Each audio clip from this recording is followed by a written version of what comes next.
Yeah, normally the little thing is up there, and now it's down on this screen, and that's why I'm confused. Okay, I think we're live. Hi, Mom. Hi, Sarita. Hey, hello, Sarita. The class has some homework for you, Mom. I don't know when you'll get to it, but We're so glad you could join us today. I did hand out this neat little handout, another document I stole from somebody else, that talks about understanding Hebrew poetry. And what's interesting about this is, I mean, yeah, like you. So need more? Jennifer needs one. In the middle of the table. Here, you just didn't get all the way down, I guess. Yeah. I would wait. What's interesting about this is, you know, when you look at Isaiah, it's formatted as a poem. I mean, it's, you know, it's not like a novel. It's formatted like a poem, just like the Psalms are, like sometimes Proverbs are, like other prophets are. And in doing this, I kind of came up with this article, and it just sort of opened my eyes. Oh, that's why they do that. When we think of poetry, we think of meter and rhyme and verse, but Hebrew poetry is a little bit differently. And a lot of it has to do with the repetition or with contrast. And if you'll notice, this is one of the poetic elements, this verse that's up here. I will lead the blind by the ways they have not known. Along unfamiliar paths, I will guide them. What's the duplication? Lead and guide. Yeah, lead and guide. Unfamiliar. Paths and ways. I mean, it's two ways to say the same thing, right? But because it's said that way, it sort of focuses us on, oh, we're going down a path that we don't know, that it's dark. And we're blind really to what the future is. But I will lead them. I will lead the blind. And unfamiliar paths, things we don't know, He's going to lead them. And so just that repetition kind of, it's encouraging for us to know that God is there in front of us. So anyway, that's one of the examples. But there's 5 of those. I hope this works. Oh, come on. There we go. There's 5 of these that we're going to explore today. Synonymous parallelism, and parallel means 2, right? Mhm. So we talked about combination.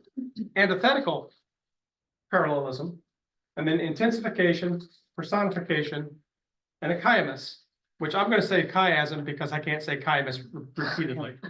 So, and chiasm is a simpler form. I guess other people have the same issue with it.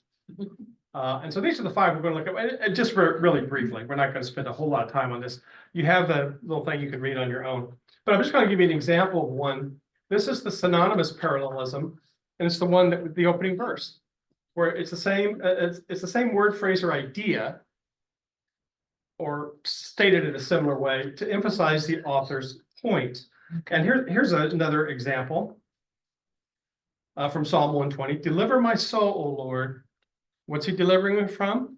Lying lips. Lying lips, And a deceitful tongue. So there's an untruth there, but some of it is from, you know, the mouth and people expressing it, and some of it from the tongue, which is more of an inner thing. So you get that idea. They're the same, similar, and they're in parallel. And you'll see this everywhere. You guys know this. This is not really news. We see this all the time. And you say, why does he keep repeating it? Well, because it's an emphasis. Here's another one, the antithetical. Same parallelism, but now they're opposites. And the example here is, ill-gotten gains do not profit, but righteousness delivers from death. So ill-gotten is unrighteous, righteousness, there's the opposite. One doesn't profit and one delivers. And so you kind of get that opposite idea, that contrast between. Proverbs has a lot of these. The rich man does, and the fool does. You know, you very, very, very common. This one's interesting. Intensification. It's very much like the synonymous parallelism, but the second phrase enhances or makes it more clear or highlights, makes it a little more different. And this is a Psalm 18. Therefore, the Lord has recompensed me according to my righteousness, according to the cleanliness of my hands in his eyes. And the intensification here is, where's the focus? In the first phrase, it's my righteousness, right? This is something I have, I've earned, I've done, how I see myself. And you look at the second phrase, that's nothing to do with me, right? It's how God sees through his eyes. Am I righteous according to his standard? Am I righteous according to what he wants me to do? And so it really intensifies this. It's not just about me walking the right path. It's, am I walking the right path in his eyes? Am I doing what he wants me to do? Am I walking with him? And so that's just one example of intensification. And then here's another one. And this one you see in literature everywhere. So this is really new to the Bible. The mountains and hills will break forth in shouts of joy, and the trees and fields will clap their hands. Well, they don't have hands. The trees can't shout, obviously. And I talked about Jerusalem being a personification of our spiritual state. And we'll see many, many examples in Isaiah of this personification, where Jacob, it's not the person Jacob, it's the nation. Or it talks about Judah, and it's not being the person Judah who is the son of Jacob, right? Yeah. Help me out there. But it's really the line of David. He's talking about the line of David, that the reign of David, that's personified in this person. It's a name for it. And then this one, it might be a little bit new to you, but I'm going to spend just a little bit of time on it. And this is the chiasm, or the chiasm. And so structuring of text reverses the words or statements to focus on a truth. And here's a real simple example from Mark 2. And then he said to him, the Sabbath was made for man, not man for the Sabbath. See the reversal of words? Sabbath and man, just reverse the words. And what does that do? The truth and the opposite of the truth. But the reversal, it really helps us to, it's clever. It kind of grabs your attention. You had one last week. You can love God or be judged by the world, or you can love the world and be judged by God. It's the same idea. We use it all the time. And in a simple sentence like this, it's really easy. It's really clear to see that that's done. But let's look at one that's a little bit more complex. But a time is coming, and now has come, when true worshipers will worship the Father in spirit and truth. For the Father is seeking such as these to worship him, God's Spirit. And his worshipers must worship him in spirit and truth. Now, this is from John 4, so some of you will understand the context of this statement. What is the context, John 4? Woman at the well. It's the woman at the well. What is the question that she asked Jesus? Should we worship in Jerusalem? Oh, yeah. Or should we worship on the, I can't think of the name of the mountain, but in Samaria? Yeah. Where is that supposed to happen? She doesn't understand how to worship God correctly. Right? And you know the story, you know her past. The worship of God, that's an interesting question to have. This is how Jesus answers that question. Now, to do is translate this answer for the claps. What is Jesus actually telling her? Doesn't matter where you worship. I'm sorry? Doesn't matter where you worship. Doesn't matter where you worship. Okay, anything else? As long as you worship in spirit. As long as you worship in spirit and truth. Of course, we all know what that means. Okay. And worship now. The time has come to worship now. Yeah. All right. So you're getting some meaning out of this. But what I'm going to show you, Jesus answers this as answers with a chiasm. And if we break down the structure of the chiasm, I think you're going to see something that you didn't see before. I didn't see it before. And this is what we're going to see. I'm just going to break it apart. True worships will worship. It's a future thing. And they must worship in spirit and truth. So something is, we're going to be able to worship God in some way, some fashion, somehow. And we must do it that way. Okay, so these are two sides of the coin about worship, and it's sort of the type of worship that happens, spirit and truth. Then you go down to inner. For the Father is seeking, which tense? Future. He's seeking that, and his worshipers, present now, must. So this is who's worshiping. Well, the ones who are worshiping are the ones the Father is seeking, and the ones that actually are worshiping. And then what's the center? God is spirit. Now, here's where the insight comes in the way that the structure of this answer really helps us to see. It's not where. That was the question. Where do we worship? No, the answer is much more intimate than that. We don't worship where. We don't worship how with a tradition or a ritual. We don't worship a when, must be on Saturday or must be on Sunday. We worship a who. And the whole point of the answer is the structure around worship isn't the important piece. It's who you are worshiping. Mhm. And what is our spirit? That's our internal, that's our insides. That's what makes us unique. And so when you worship yourself. You worship from your heart. You don't worship on a mountain. That's just a place. But true worship is from the heart. And so his answer is much, much more deep than which mountain do you worship on? Which place do you do this? What ritual do you do? What tradition do you follow? No, it's from the heart. Because God is spirit. And true worshipers must worship from the heart. It's a much, much deeper answer. And this is just how a chiasm kind of focuses on this sort of central idea. And to me, it really that is what he's talking about with spirit and truth. Because if you're coming from your heart, that's who you are. That is your truth, right? And that's what you're worshiping. To me, it blew the answer away.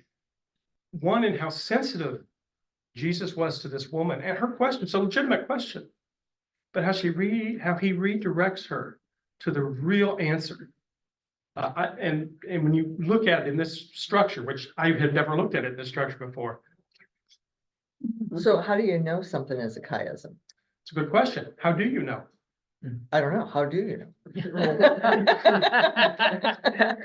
Part of it is that you're looking for parallelism. Remember all these three of the five poetic things are parallels.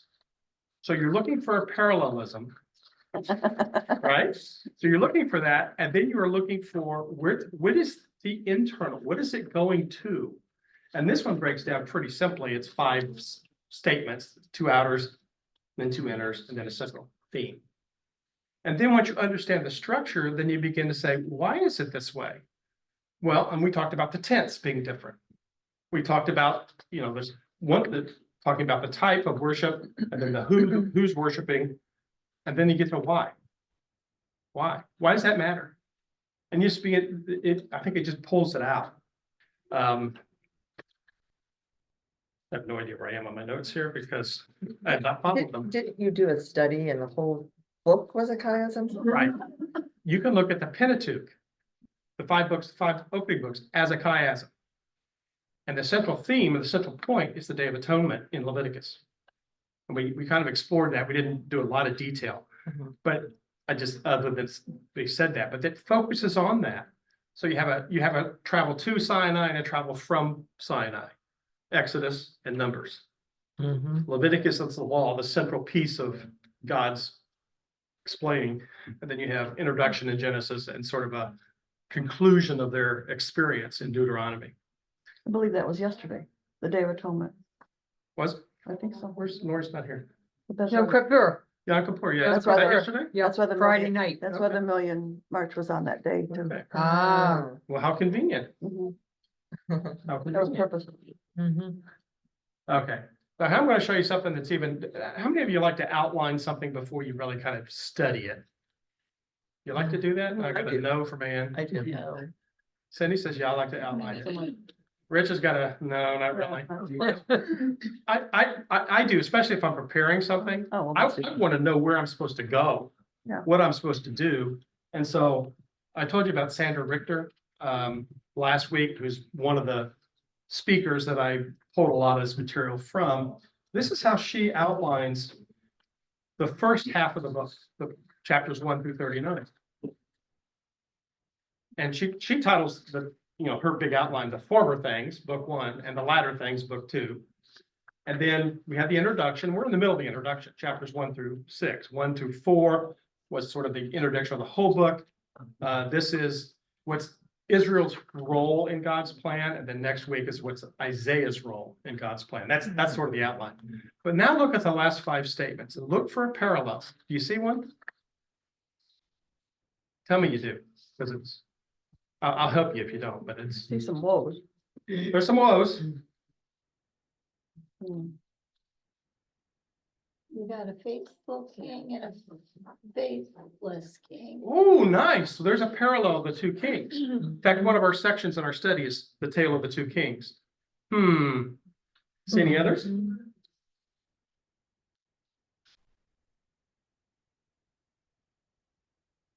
Could be one more parallel. Paralleler, okay, judgment and apocalypse? No, No. Judgment woes? yeah. Yeah.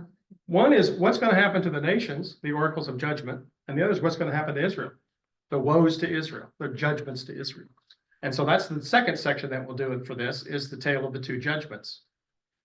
And the apocalypse, of course, we know that from Revelation, is the big battle, right? It's when everything comes together in this big battle between God and Satan, good and evil, wisdom and foolishness, all that kind of comes together. And that's the tale of 2 cities. The tale of the old Jerusalem, subject to the law and judged by the law, and the new Jerusalem that comes at the end of Revelation. And that's our 3rd section of this, the tale of 2 cities.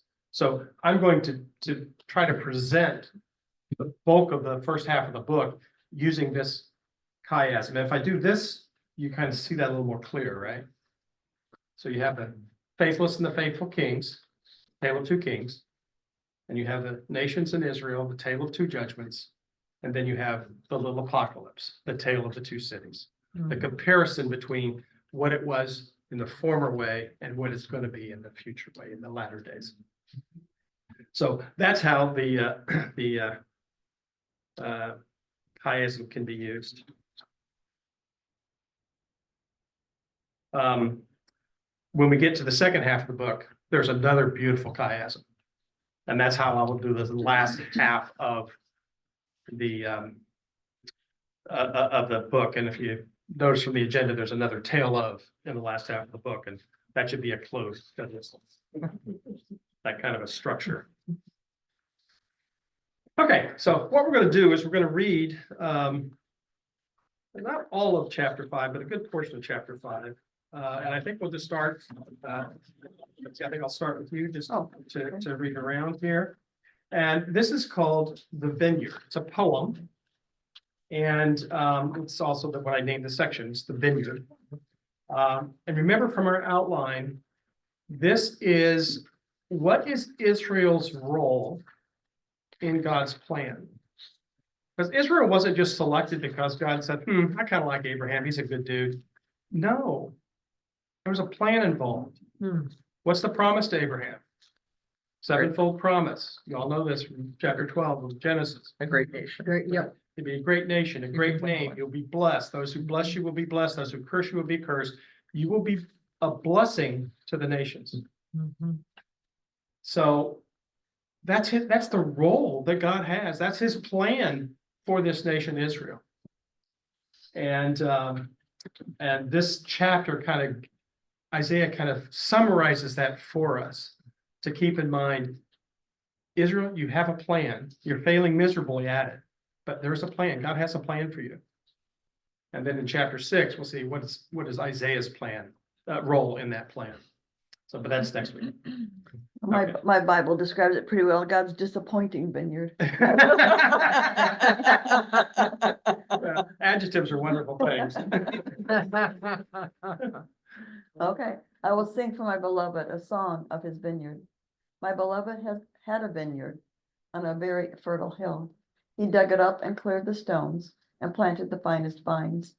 He built a watchtower in the middle and dug out a winepress as well.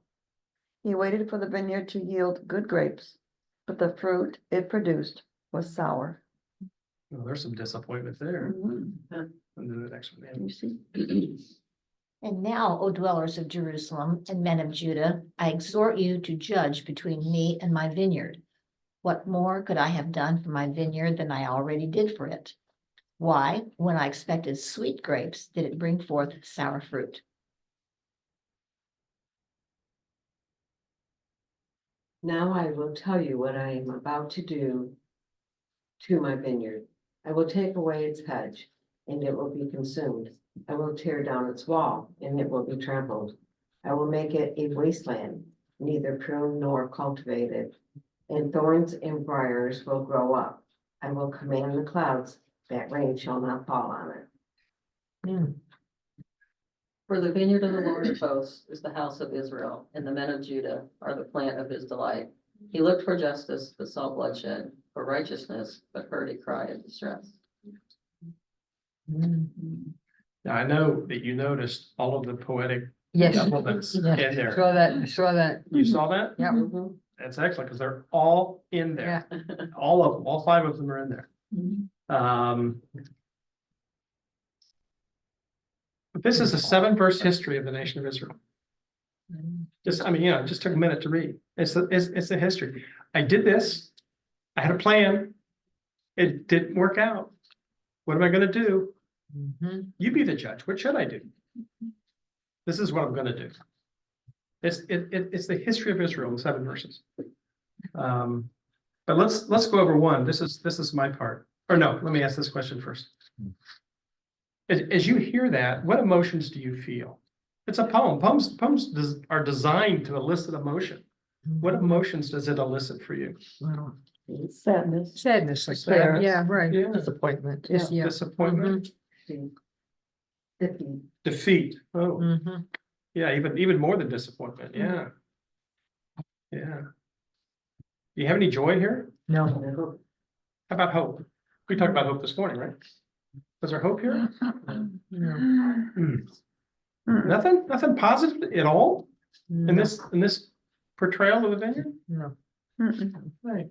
Boy, that's whew, Not yet. Not another yet. another happy chapter. That's why everyone says Isaiah is doom and gloom. If you had read this in the Gospels, what would you call it?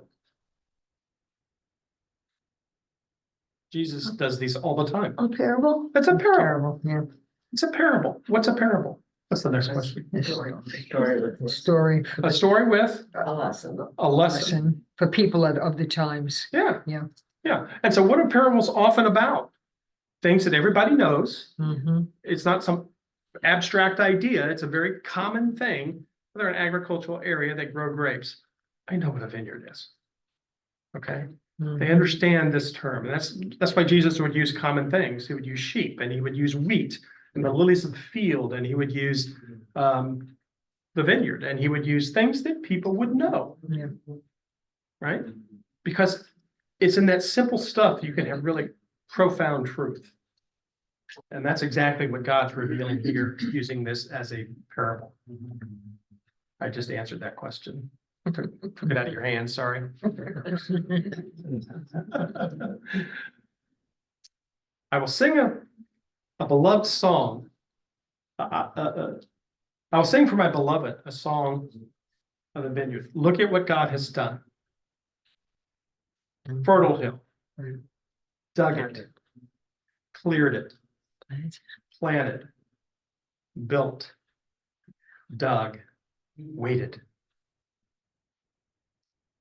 And you can go back in the history of Israel and you probably find some examples. How did he find fertile soil? Well, let's think of Joseph in Egypt. Where did God put Joseph or the Jacob and the brothers? Where did he put them?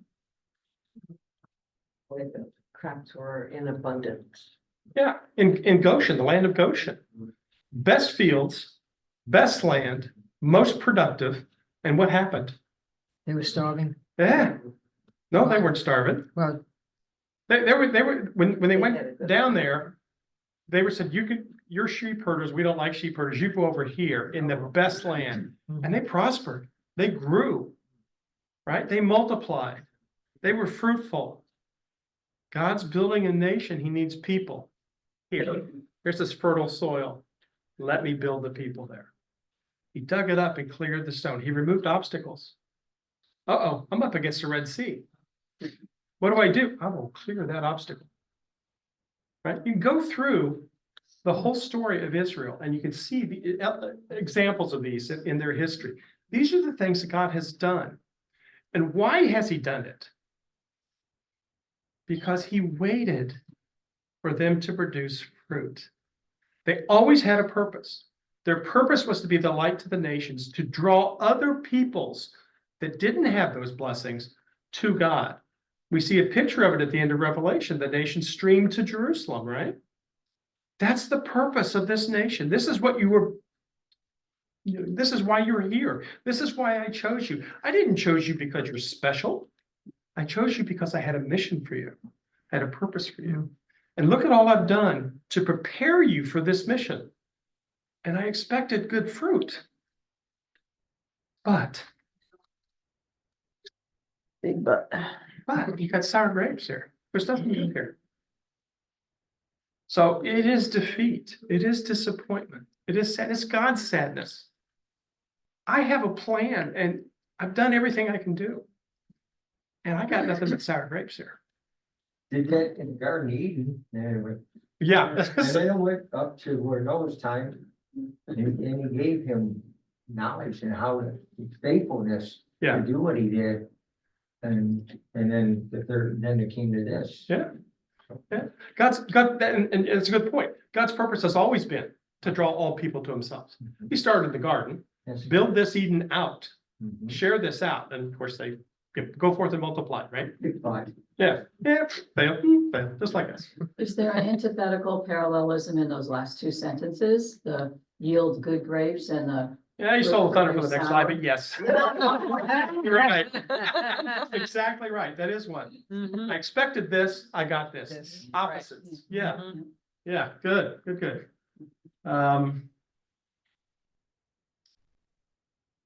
And this is the synonymous parallelism. The dwellers of Jerusalem and the men of Judah, right? They talk about the same group of people, right? So that's the one. And this is where I was going to bring up the antithetical. I expected sweet grapes and I bring forth sour fruit. It's the same way. So it's the other one as well. But what I found interesting about this is God's asking the question. You be the judge. All right? You be the judge. This is what I've done. This is what I've expected. This is what I got. What would you do? Right? Oh, man. yeah, Yeah, you want to put me off the throne and you want it? What would you do? What's the right thing to do? Remember, this is a parable, right? Jesus always asks good questions in a parable because he wants you to think. You see this simple example that you understand. What's the significance of that? He's asking you to think. And so that's what God asks in this, in those verses. It's a rhetorical question, however. Now I will tell you what I am going to do. And this is where Isaiah uses prophecy. And I say that, I mean, God tells you what's going to happen in the future so that you know When it happens, it's from God. that I've got, that I'm sovereign. Yeah. And you will see that sort of idea many times. This is the intensification. I will take away its hedge. And then what happens? It will be consumed. Taking the hedge away isn't what consumes it, but something else is going to happen. Right? You're going to have an enemy from outside that's going to come in and consume it. I'm going to tear down its wall. Well, the wall doesn't do anything, but it's going to be trampled because you're going to have these nations come in and trample you. It intensifies that idea. I'm not just removing this. I'm going to remove this and then judgment's going to come. It's an intensification of those. The same with the third, the same with the fourth little piece. I command the clouds and rain shall not fall on it. So that's the idea of anticipation that's there. I'm running well ahead of my notes here. But fortunately, there's a question here I haven't asked yet. If you are the vineyard, what's your only hope? Jesus. Sorry? Jesus. Jesus, well, we're in Bible class, that's always the answer. They don't know about Jesus yet. Change your ways from sour grapes, and get the people back on track and follow the law, Do that, how do you get back on track? you know? What's the first step? Baseball bat.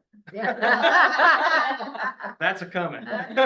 Turn to their faith, the Jewish turn to God. Right, it's a repentance, right? Mhm, Sackcloth and ashes, tear your garments, mhm. weep.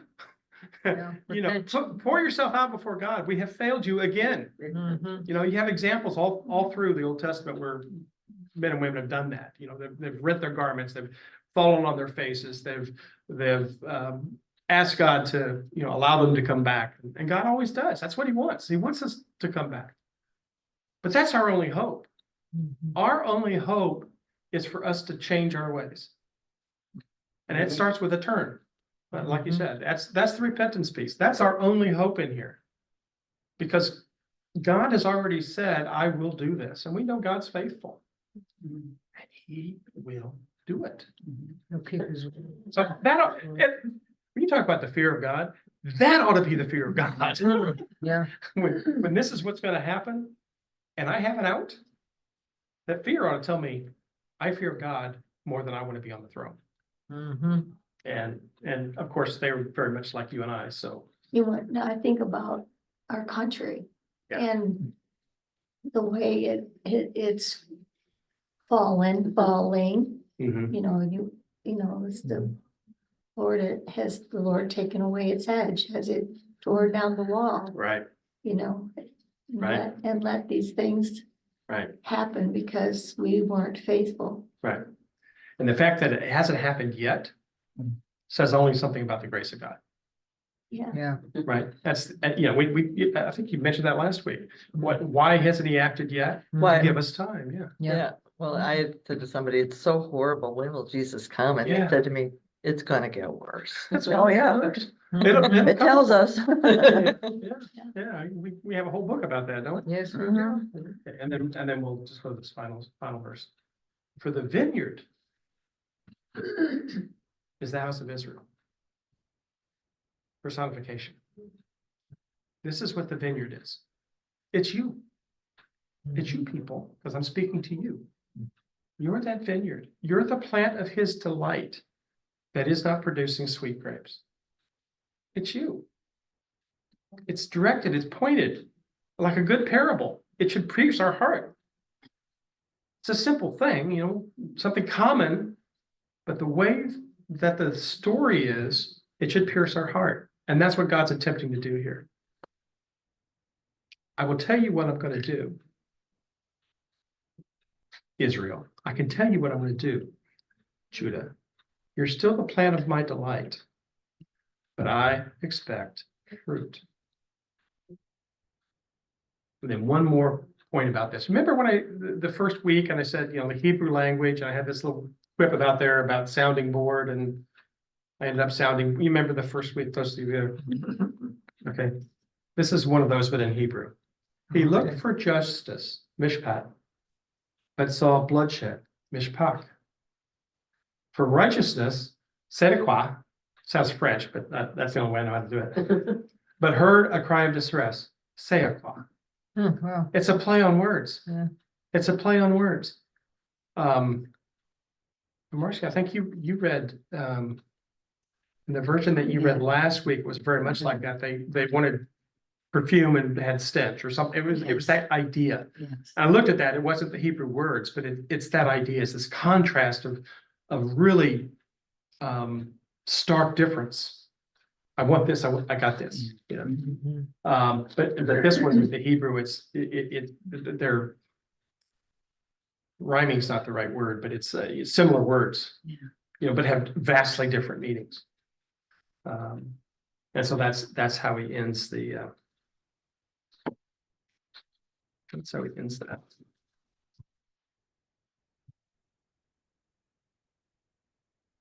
Your turn. What else did you see that we want to go back and look at?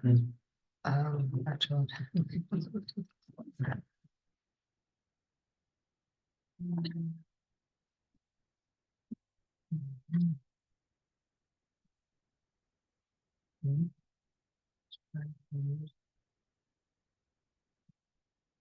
So it's a really compact little poem. Boy, it packs a punch, just like a parable does.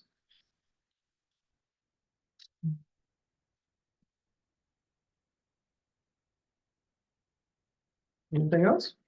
We can move on. Well, all I'd say is, we had it all, he gave us all of it, and we ruined it. Yeah, we had every opportunity, right? He We gave had us the every best. Yeah. He always does. But that's not new. No, like he does. Yeah, Like he always does, yeah. wash, rinse and repeat. I mean, Yes. Israel is doing that constantly. Yeah. Yeah. And the judgments are pretty harsh, and yet still they're making calves in the desert, and I mean, still, That's- they should have been out of that desert in 5 days. They were there for 40 years. Yeah.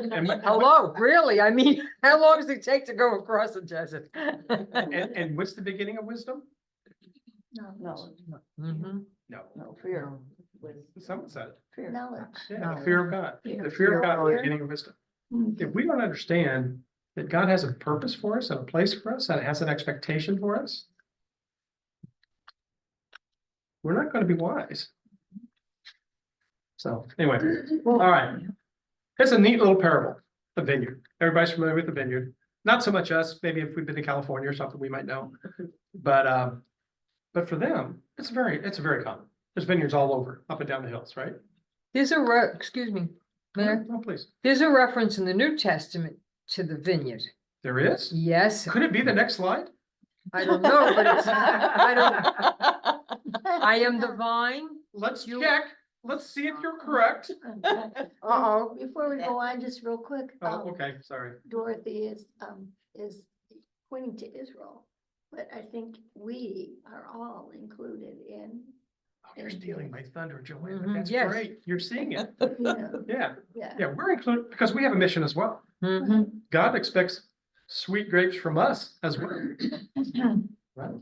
Yeah, it's not just the nation of Israel.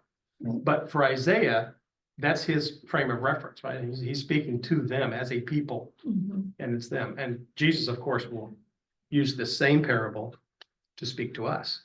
Right, in the New Testament, In the New yes, Testament. right. Okay, got it. You're Right. teaching class. And here No, it no, is. no, no, no. And here it is. Let's go to Luke 13. Then Jesus told this parable.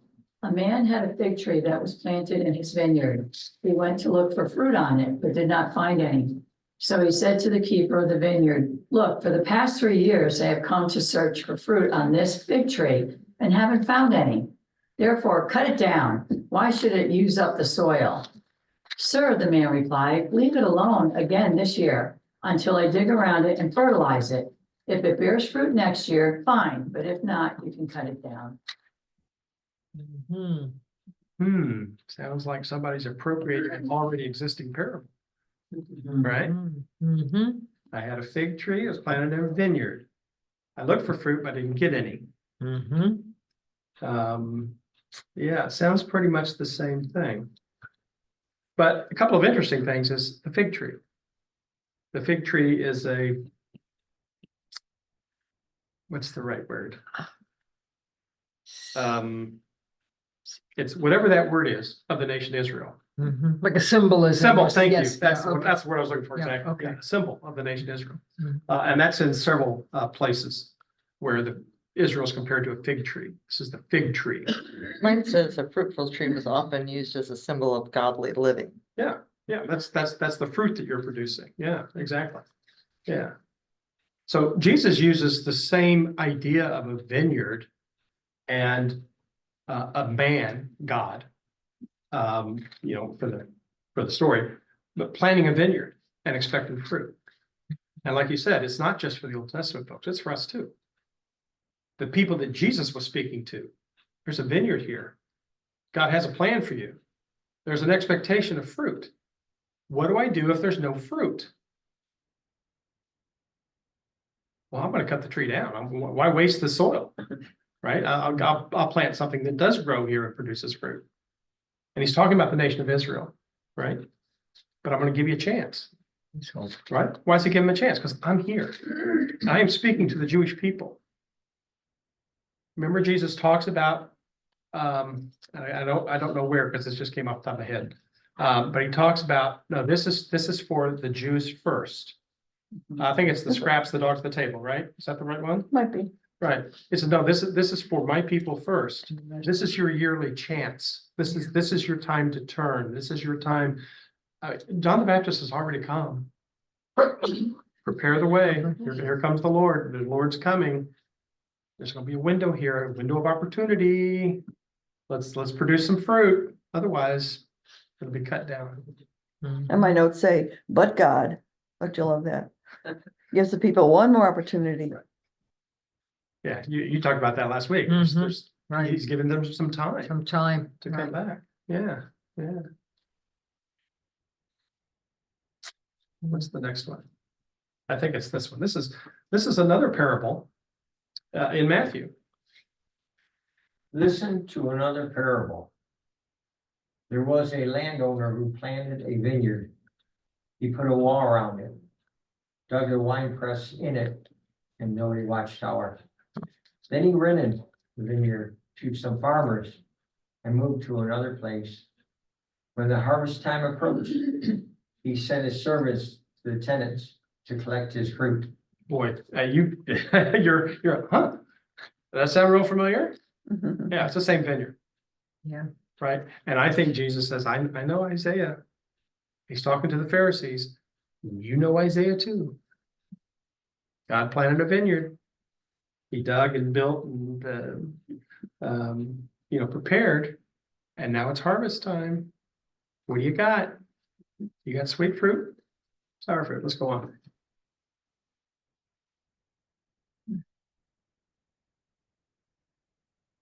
Tenant seized his servants. They beat one, killed another, and Stone the third. stoned a third.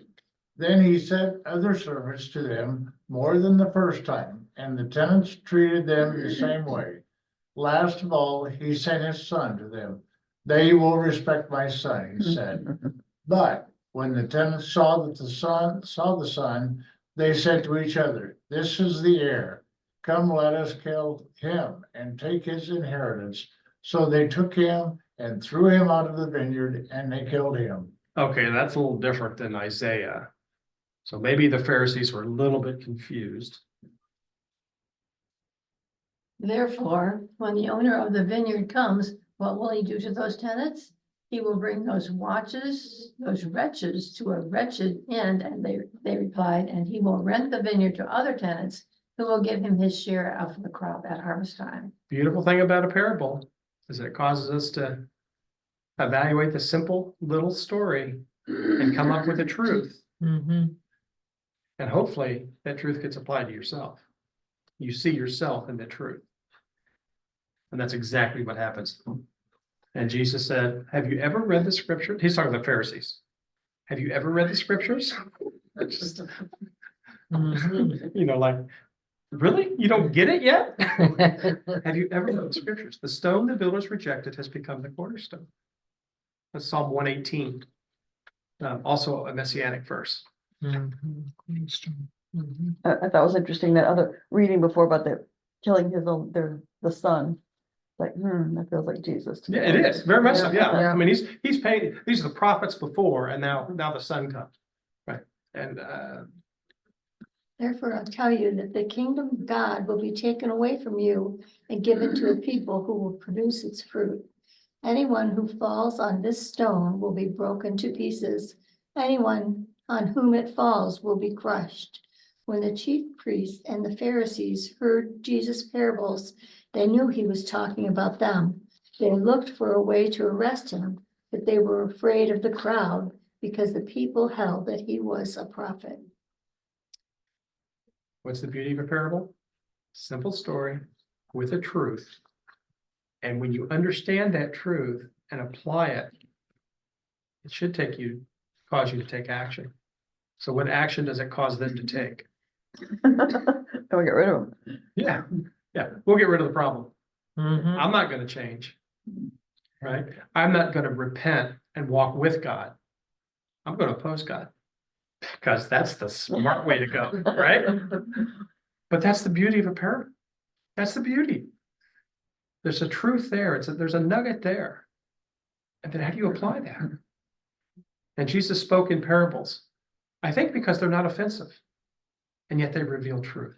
But they were offensive. They were because the Yeah. truth is offensive. Exactly. Right. Yeah.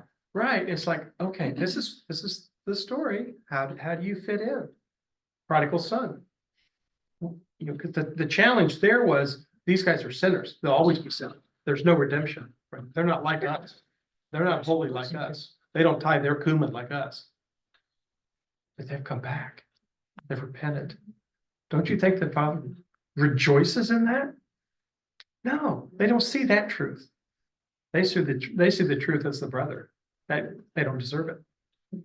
And the Pharisees don't want to see it because they are the end all and know all of Jewish law. Right. They're high up there and no one is going to tear them down. No upstart is going to take them from their position. They're on the throne. Start. Right. Right. Never heard Jesus referred to as an upstart. That's an upstart. I No, missed no, that. no disrespect, Nance.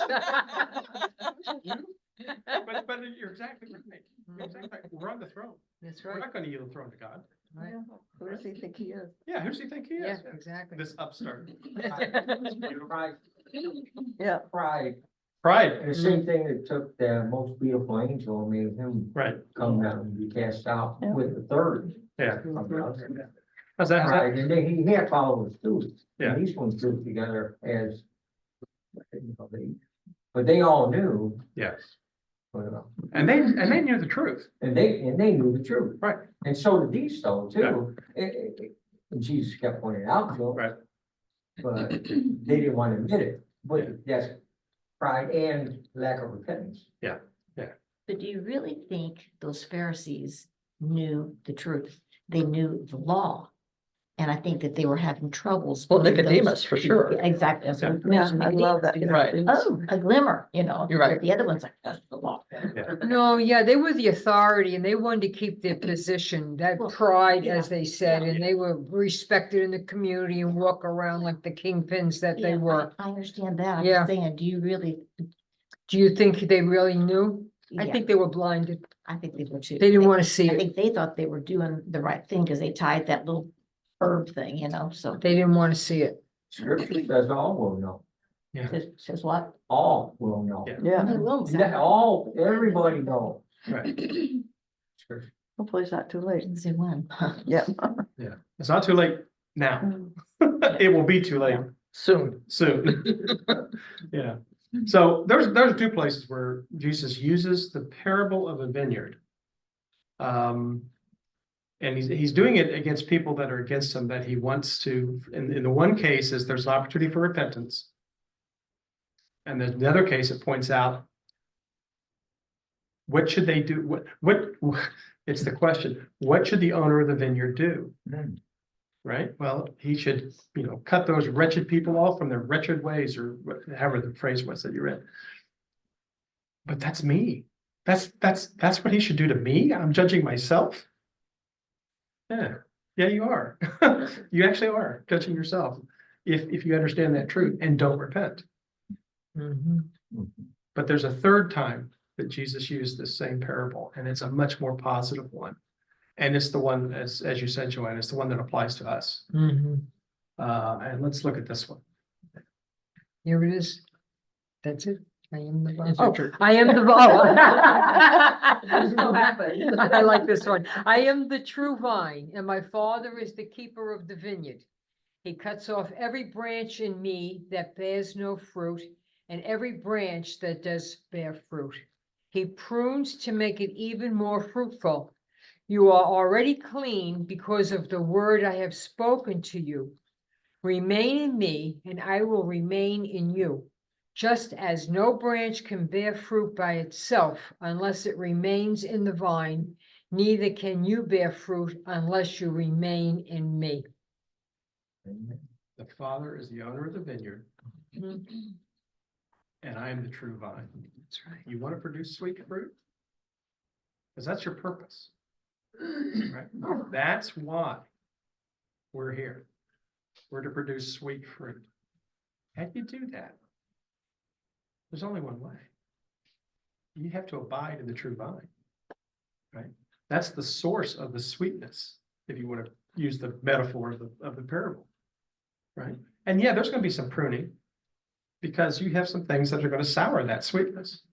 So that's going to be cut off, but you'll produce more fruit. You'll be even more fruitful.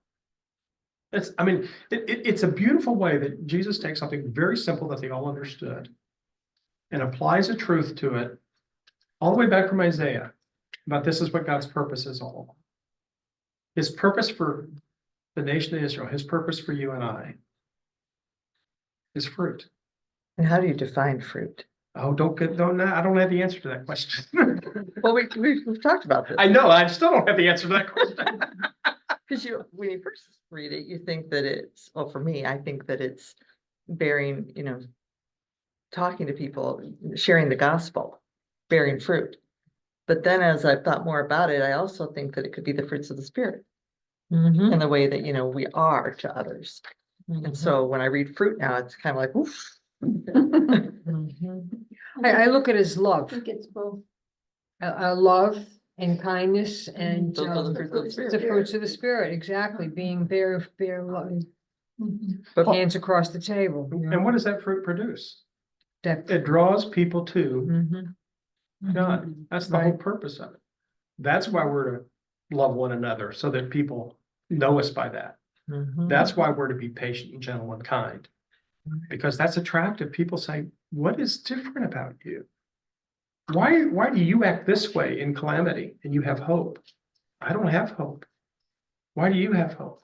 so you hook them and then you reel them in with the That's right. gospel. It's with a the hook and reel. gospel. Keep it over there with the Bible. Reel them in with my kindness and then give them the gospel. Jeff would love that illustration. Selfish, I think. And my notes say the fruit that the heavenly vine dresser looks for in his people is Christ likeness. In order to be productive, a branch must submit to pruning. And Jesus did all that.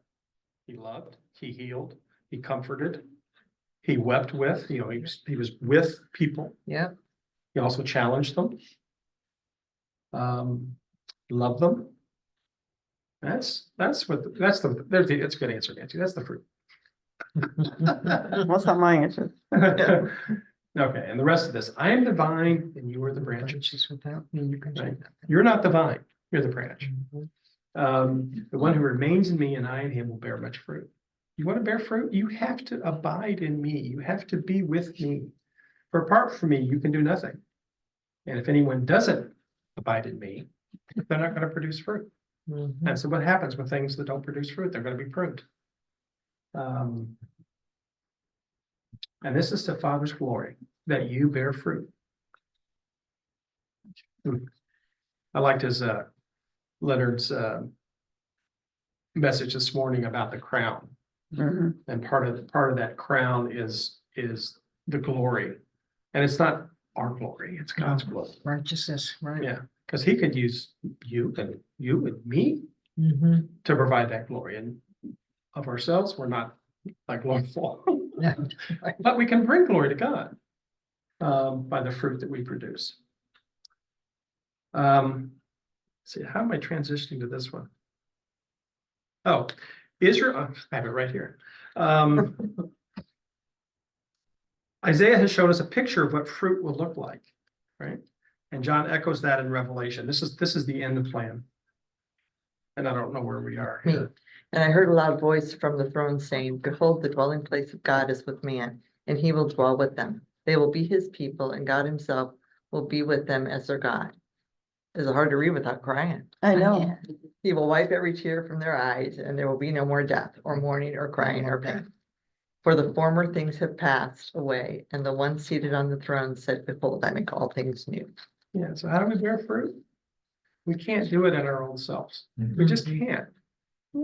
I mean, Israel is a prime example, but I don't think we need Israel. We can know our own lives, right? We cannot produce fruit without Christ. We just can't. But with him, we can. And the way that we can is by getting rid of the former things, which is a big theme in Isaiah. So that these new things can come, so that new fruit can be produced. in Galatians, it says the works of the flesh are manifest. In which are the adultery, fornication, uncleanness. These are the things that he's gonna prune away. But Right, that's the only exactly. thing we can produce because we are in the flesh. Right, And now the works of the flesh are manifest. yeah, We're in the flesh, and that's what manifests. You got the spirit manifests. Hmm. Spirit is love, joy, peace, long suffering, generosity, goodness, faith, meekness, temperance. Consider such. yeah, and there's no law and against that flesh and spirit are two different things, them. right? That's, yeah. The we flesh got has to still in the die flesh. Yeah. so that the spirit can live, Yeah, death and life, because you know, old and new. one It's, produces one thing, one produces another. Right, right, you gotta Different prove, fruits. yeah, one's sour, one's sweet, yeah, So, yeah, yeah. All right, go back to Isaiah 5. Mhm. Just take a minute and scan the rest of the chapter, so from 7 to the end of the chapter, I think it's 20. Let's just do a quick scan. I'm gonna give you a minute to do that.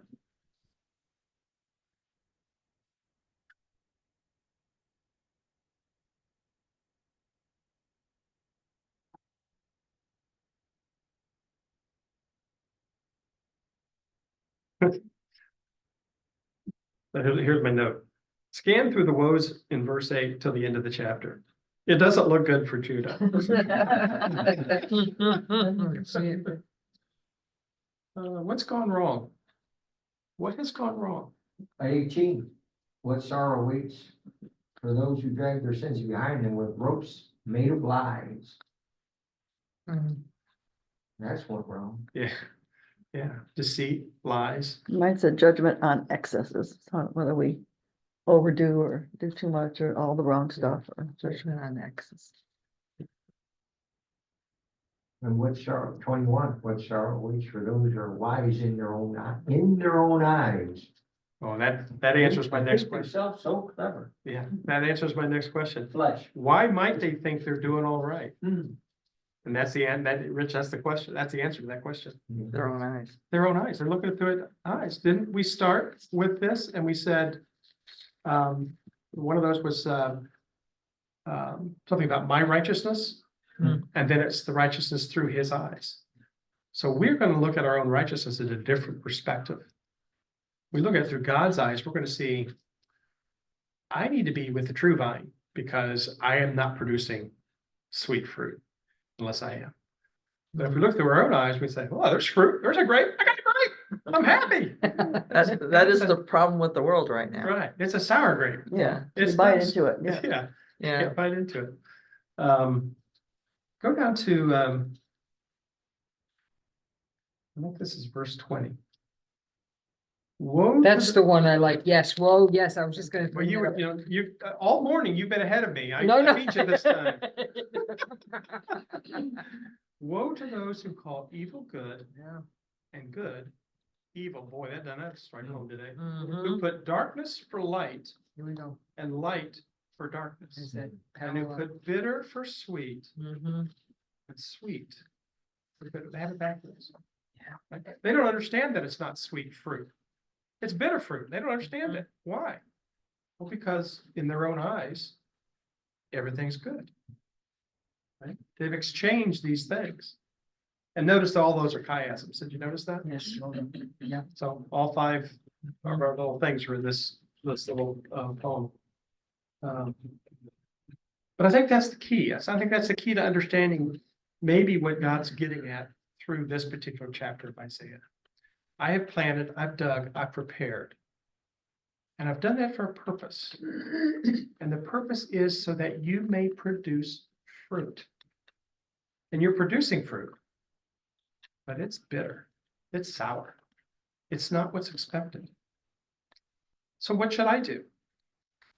I'll tell you what I'm going to do. Right? I'm going to remove and start over. I'm going to send my son because you've ignored the prophets. I'm going to send my son, and then now we're in the New Testament, right? And what are you going to do with him? He's the heir. What are you going to do? You're going to kill him too? You think your fruit will improve? No.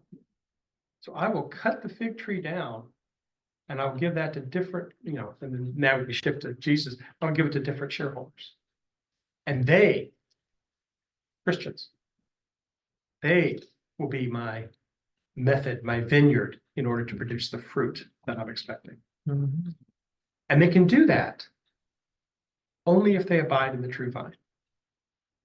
So all of these really tie together. And this is one of the things that with Isaiah that has really excited me in doing this, is the ties between the old and the new. What I understand from New Testament reading, because I've been in church my whole life. And then you read this old and it's like, I can see how this is all threaded together. It's all connected. And that's I don't know how to end it now. But it's so relevant for today, in today's world, as Nancy was saying, people who call evil good, and that's what they're doing, and that's what they talked about today at the sermon, Yeah. People say, oh yeah, it's great, everybody's doing it, so it's kosher. Right. No, it is not, and people are falling for this, and this is why we're having all this insanity that we're having. Van Jones had a speech back in Obama's days. He said, the right will become left, up will become down. Just naming off exactly just like that. Exactly. Isaiah called And it it, was all like, yeah. And that's our tendency, right? Because our perspective is ourselves. Mm-hmm. We don't have God's perspective to it. But that's exactly in the Truth Project, what they talk about is you evaluate everything from God's perspective. Right. Yeah. How else do you know truth? Only through, Otherwise, perspective. you only see it through me, and I'm different than you. and so whose truth is it? That's your truth and this is my truth and they're different. Is there truth? There can't be because you think it's one thing and I think it's another. So it has to be God's perspective. And that's why Jesus came, because he is the truth. Right. Had an interesting conversation with my daughter yesterday. She said, Mom, do you remember back in the 80s when they boycotted Disney? I said, yeah, I seem to remember that. And it was because of hidden meetings and in movies and stuff like that. And then we started talking about some other boycott things, and she said, well, it seems so weird. That stuff is so commonplace now. I said, yeah, because the boycotts didn't work. We weren't able to stop it back then. Yeah. And now it's just commonplace. And therefore it's right. Yeah, I said, it's still wrong. We still shouldn't be doing that, but it becomes Accepted practice. accepted. Yeah. It's taught in the schools and everything else. I mean, it's not like, Yeah. it's just something that's just that constant Mhm. being told it's right. Well, even on sitcom TV, on regular TV, one time you never heard the word damn or anything like that. Now things that are going on in the regular, channels are so different. Same-sex people kissing, why do they put one of them in every program I like to watch? Amen. yeah. We say the same thing. We're like, oh, can't watch They this one wanted, either. But I mean, it's prime time. It's kids are home from school and they're showing that, Right. and it's Yeah, getting push the envelope. pushing the envelope more. And then you push Yeah, it again. yeah, you're and right. then you go further, That's and you exactly go what they're further, doing. and you go- And then I So say, it why normalizes doesn't it, Jesus it come? It's normalizes gonna it. get worse. All right, let me just close this with prayer because I think this is